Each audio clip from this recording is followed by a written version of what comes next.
할렐루야.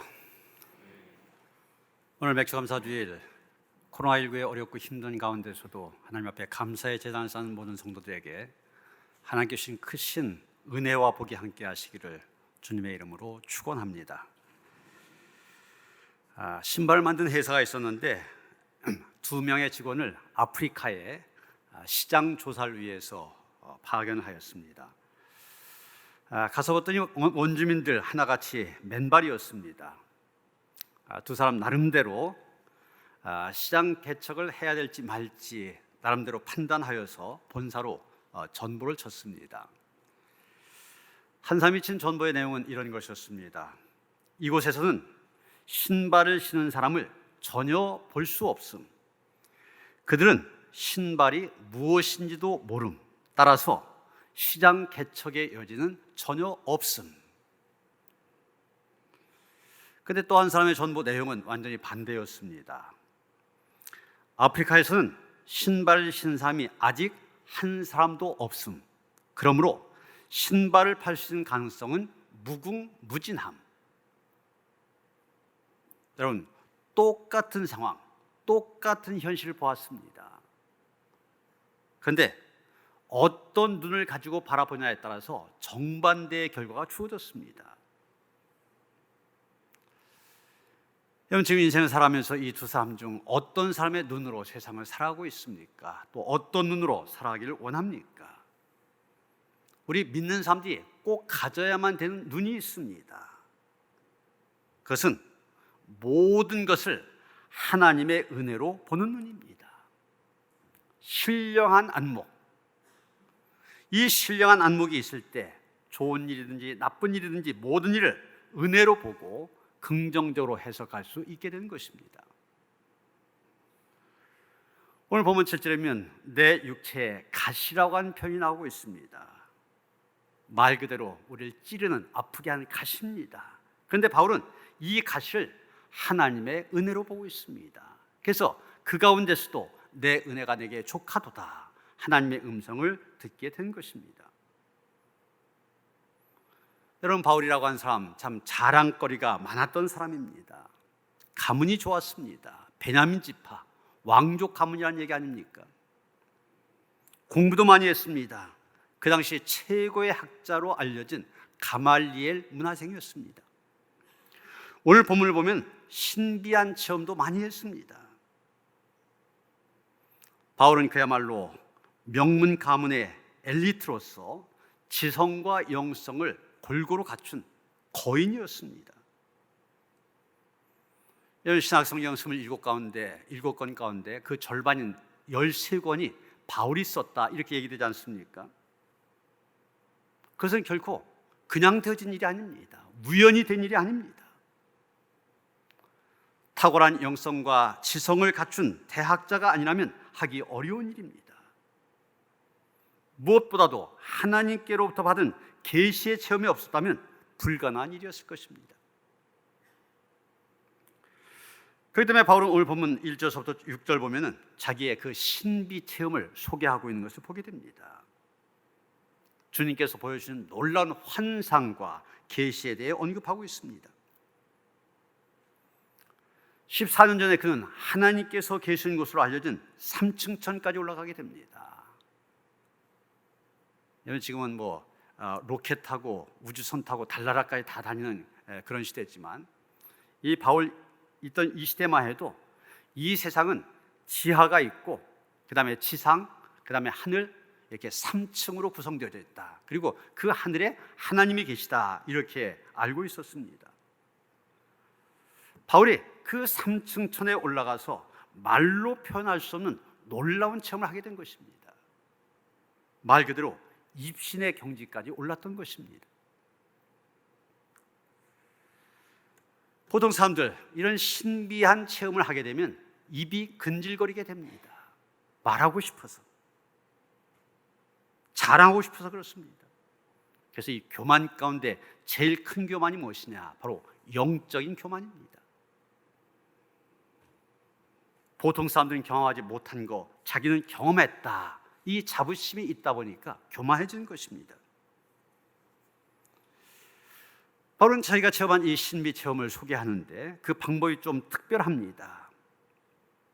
자기 일처럼 소개한 것이 아니라 마치 남의 일처럼 3인칭 단수를 써서 소개하고 있습니다. 내가 이러이러한 체험한 사람을 알고 있다, 이런 식으로 얘기합니다. 누가 보더라도 바울이 말한 그 사람, 바울 자신입니다. 그런데도 불구하고 자기 자신이라고 말하지 않고 마치 제3자가 그런 체험을 한 것처럼 남의 일처럼 소개하고 있습니다. 왜 그랬겠습니까? 먼저 6절에 보면 바울은 이렇게 놀라운 신비 체험을 했는데 그 체험 자랑한 것 그만두겠다고 얘기합니다. 이유는 다른 거 아닙니다. 사람들이 바울에게서 들었지만 보고 들은 것 그 이상으로 바울을 평가하지 못하도록 하기 위해서입니다. 행여나 그 얘기를 듣고 바울을 신격화시키진 않을까, 신처럼 여기진 않을까, 이게 걱정이 되었던 것입니다. 그래서 7절서부터 9절까지 보면은 역설적이면서도 아이러니한 그런 고백을 하는 것을 보게 됩니다. 육체의 가시, 아까도 얘기했지만 육체의 가시에 대해서 얘기하고 있지 않습니까? 그런데 7절 보면 여러 계시를 받은 것이 지극히 크므로, 자기가 지금 지극히 커다란 계시를 경험했다고 얘기하고 있습니다. 그런데 그 계시와 지금 자기가 겪고 있는 육체의 가시, 완전히 반대가 되는 개념입니다.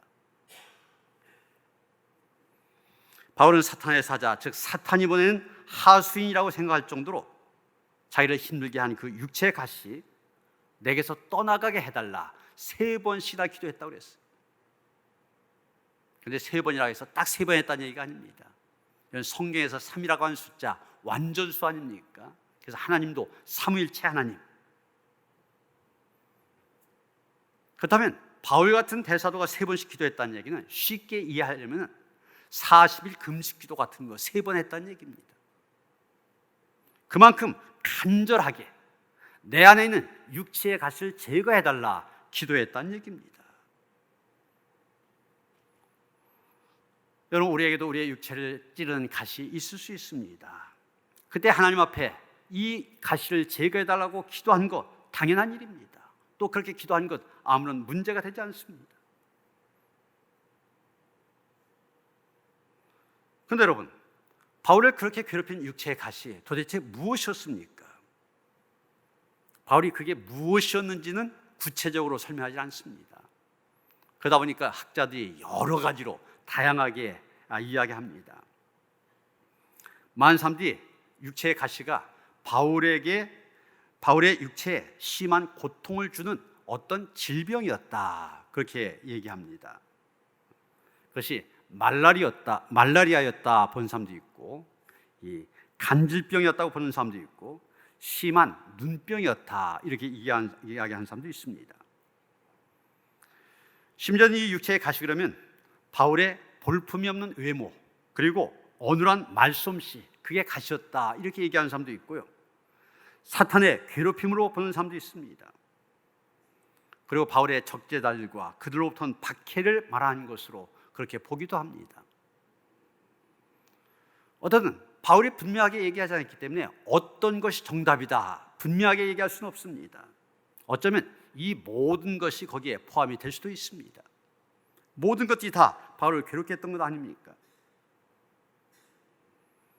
그런데 우리에게서 다행인 것은 이 육체의 가시가 무엇인지에 대해서 바울이 정확하게 얘기하지 않았다고 하는 것입니다.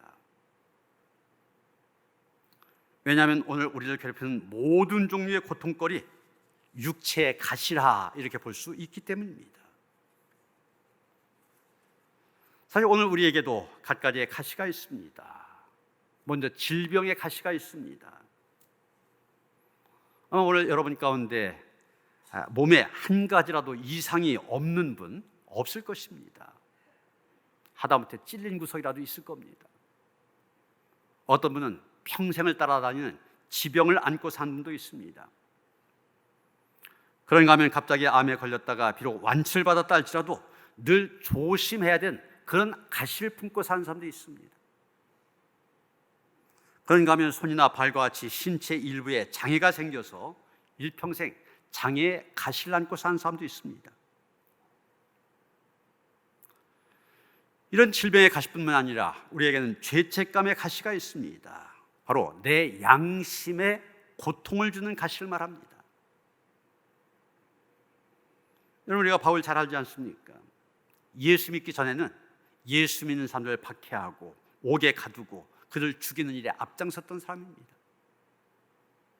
스데반 주집사가 돌에 맞아 죽어갈 때 그 현장에 있었던 사람, 가담했던 사람, 그걸 보면서 박수쳤던 사람입니다. 그런 바울이 나중에 예수를 믿은 다음에 이와 같은 전력, 바울을 두고두고 괴롭혔습니다.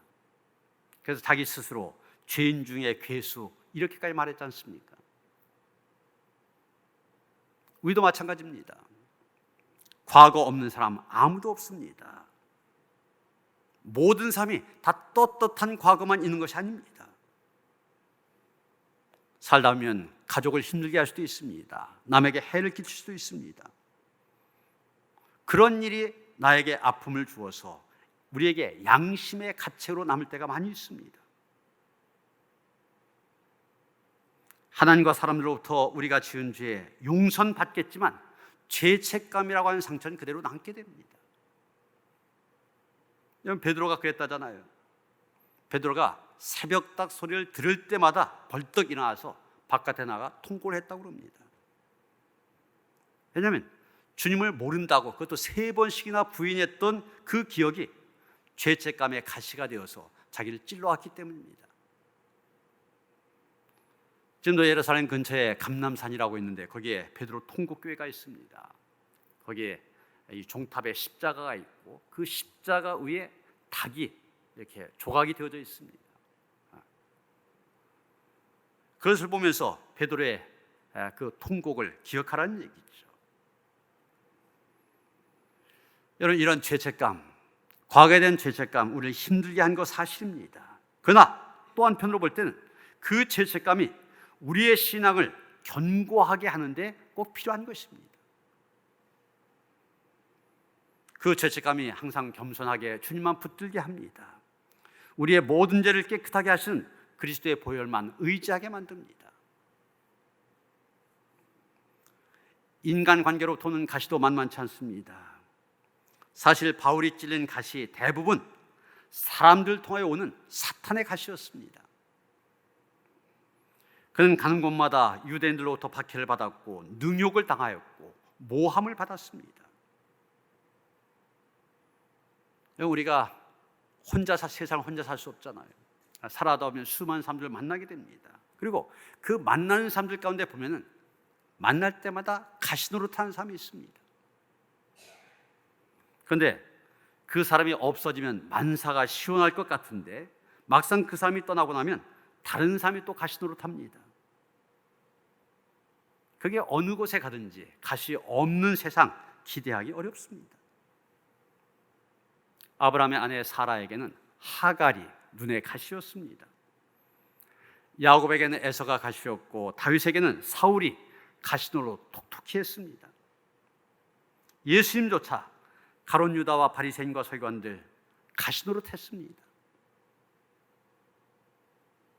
여러분, 이런 질병의 가시, 죄책감의 가시, 인간관계의 가시 이외에도 수많은 가시들이 우리를 괴롭히고 있습니다. 그런데 여러분, 중요한 것은 내게 이 가시가 있느냐 없느냐 그게 아닙니다.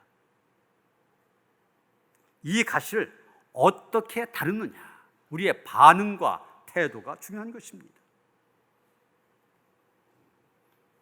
사도 바울 너무 힘이 들어서 40일 금식기도 3번씩이나 하면서 그 찌른 가시 제거해달라고 기도했습니다.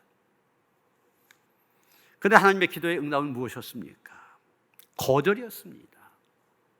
가시를 빼달라고 했는데 당장 가시를 빼주신 것이 아니라 그냥 품고 살아라, 이게 주님의 응답이었습니다. 오히려 내 은혜가 내게 족하도다, 이렇게까지 말씀하십니다. 내 은혜가 내게 족하도다, 무슨 얘기입니까? 우리가 이런 식으로 들을 수가 있을 겁니다. 나의 종 바울아, 넌 나에게 너의 약함을 제거해달라고, 없애달라고 기도하고 있지만 지금 내가 얼마나 내 은혜를 많이 받고 있는지 아느냐? 지금 너의 그 약함을 통하여서 나의 능력이 흘러가고 있는데 넌 지금 그 통로 없애달라고 기도한 것이 아니냐. 내 은혜가 내게 족하다. 바로 이런 뜻입니다. 신학자 마이클 호튼이라고 하는 사람인데 약함의 자리 이런 책을 썼습니다. 거기서 이런 얘기를 합니다. 우리는 건강, 부요, 행복, 완전한 가정, 부유한 나라 등 능력의 자리에서 하나님을 찾고 있다. 그러나 하나님은 약함과 고통 가운데서 만날 수가 있다. 하나님의 현존 앞에서 벌거벗고 고통받게 될 때 비로소 하나님을 볼 수 있다. 그러기에 약함은 하나님께서 능력을 보여줄 수 있는 기회가 되는 것이다. 여러분, 그렇습니다. 내 안에 있는 고통이나 질병의 가시 때문에 괴로워하는 것이 아니라 그 가시로 인한 약함 속에서 하나님의 능력을 체험할 수 있어야 됩니다. 그 가운데 하나님의 은혜가 있음을 봐야 됩니다. 그럴 때 우리는 내 은혜가 내게 족하다고 하는 말씀 제대로 이해할 수 있게 되는 것입니다.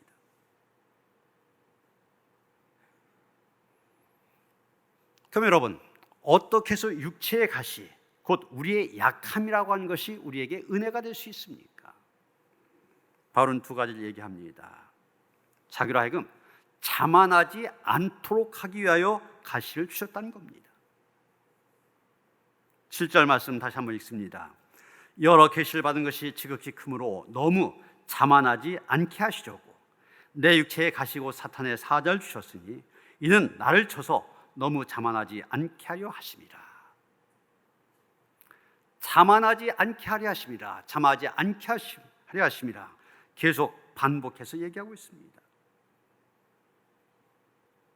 여러분, 가만히 생각해 보세요. 바울만한 영적인 체험, 신비한 체험 한 사람 어디 있습니까? 그가 다녀왔다고 하는 이 3층천의 신비 체험, 아무도 흉내낼 수 없는 그런 체험입니다. 그렇다면 바울이 아무리 겸손한 자세를 유지하려고 해도 주변 사람들 가만 내버리지 않을 것입니다. 신격화시킬 위험성이 다분합니다. 그렇다면 육체의 가시는 바울이 자만하지 않도록 하기 위한 주님의 효과적인 방비책이었다, 이렇게 볼 수 있을 것입니다. 그렇습니다. 받은 은혜가 많을수록 교만의 위협은 그만큼 커집니다. 맡은 직분이 중요해질수록 높은 마음을 품기가 쉬워집니다. 복을 많이 받을수록 다른 사람을 얕잡아 보게 되는 위험이 많아집니다. 그러기에 우리에게 찌른 가시가 있다, 겸손하라고 하는 하나님의 표시로 알고 달게 받으시길 바랍니다. 그럴 때 그 가시 때문에 오히려 더 큰 은혜를 받게 되고 하나님께 주신 복을 지키는 그런 역사가 일어날 것입니다. 두 번째, 어떻게 해서 가시가 은혜가 되느냐? 약할 때 강해지기 때문입니다. 여러분, 바울이 찌른 가시를 품고 산다고 하는 것, 약한 존재로 살아간다는 얘기입니다. 그런 바울이 강해지기 위해서는 어떻게 해야 됩니까? 그 가시를 빨리 빼내야만 됩니다. 그런데 하나님께서 말씀하십니다. 네가 그 가시를 빼내야 강해지는 것이 아니라 가시를 품고 사는 지금이야말로 하나님의 은혜가 바울에게 족하다는 것입니다. 바로 하나님의 능력이 바울의 약한 그 순간에 완전해지기 때문입니다. 여러분, 사람이 그렇지 않습니까? 스스로 강하다면 아무도 의지하지 않습니다. 그런데 약할 때는 뭔가 의지하게 됩니다. 몸이 약한 사람, 지팡이를 짚든지 휠체어를 타든지 자기보다 강한 것 의지하게 되어 있습니다. 그런데 여러분, 사람이 어떤 때 하나님을 가장 의지하게 됩니까? 심신이 약할 때입니다. 아무 지혜도 없어서 어찌할 바를 모를 때 하나님의 지혜를 구하게 됩니다. 바울도 그랬습니다. 자기가 받은 환상과 계시나 지식만 자랑하면 하나님을 의지하지 않게 됩니다. 늘 교만하게 됩니다. 그래서 하나님께서는 바울로 하여금 일생 동안 그 찌른 가시 품고 살라 말씀하셨던 것입니다. 겸손한 마음으로 오직 하나님만을 의지하라는 얘기입니다. 사람이 그렇습니다. 모든 것이 잘되고 평안할 때 하나님을 잊기가 쉽습니다. 그러나 늘 자기를 괴롭히는 찌른 가시가 있을 때 하나님께 붙어있게 됩니다. 내가 약하다 보니 강하신 하나님을 의지하게 된 것입니다. 그런데 내 스스로 강하다는 착각, 사실상 나를 가장 약하게 만듭니다. 그러나 내가 찌른 가시로 약해질 때 이 세상에서 가장 강하신 하나님을 의지하게 되며 그 하나님의 손에 붙들릴 때 나는 강하게 되어질 것입니다. 독일의 란게이 이히바움이라는 사람이 서양의 소위 천재라고 불려지는 사람들 78명을 조사했습니다. 그랬더니 그 가운데 83%가 육체적인, 정신적인 가족관계에 있어서 결함을 갖고 있었다, 이렇게 얘기합니다. 우리의 귀에 너무 익숙한 소크라테스, 잔다르크, 미켈란젤로, 루터, 파스칼, 뉴턴, 루소, 괴테, 하이네, 바그너, 비스마르크, 릴케, 자기의 분야에서는 영웅 대접받던 사람들 아닙니까? 그런데 하나같이 결함이 있더란 얘기. 시인 바이런은 기형하였습니다. 줄리어스 시전 간질병 환자였습니다. 베토벤은 청각 장애자였었고 나폴레옹 등소평 키가 작았습니다. 나폴레옹은 155cm, 등소평은 150cm. 토스카니는 눈이 안 좋았고 모차르트는 폐병 환자, 루스벨트는 소아마비 환자였습니다. 1967년 이스라엘의 총리로 열린 내각을 이끌면서 중동 평화를 위하여 애쓴 여성 정치가 골다 메이어라는 사람이 있습니다. 이 사람은 12년 동안 백혈병을 앓았대요. 또 얼굴이 못생겼다는 소리를 들으며 살았답니다. 그런데 그녀는 말합니다. 내 얼굴이 못난 것이 다행이었다. 내가 못났기에 열심히 기도했고 열심히 공부했다. 그리고 나의 약함이 이 나라의 세계 평화에 도움이 되었다. 우리의 소망은 하나님의 부르심이다. 카라마조프의 형제들로 유명한 러시아의 대문호 토스토예프스키, 어려서부터 굉장히 고생을 많이 한 사람입니다. 그러다 보니 간질병까지 생겼어요. 심지어는 사형수가 되어 죽음의 수용소에 갇히게 되는데 처형당하기 몇 분 전에 극적으로 사면을 받아 살아나게 됩니다. 그런데 그는 자신의 약점을 거룩한 병, 이렇게 간증했습니다. 나 이런 약점들이 거룩한 병이다.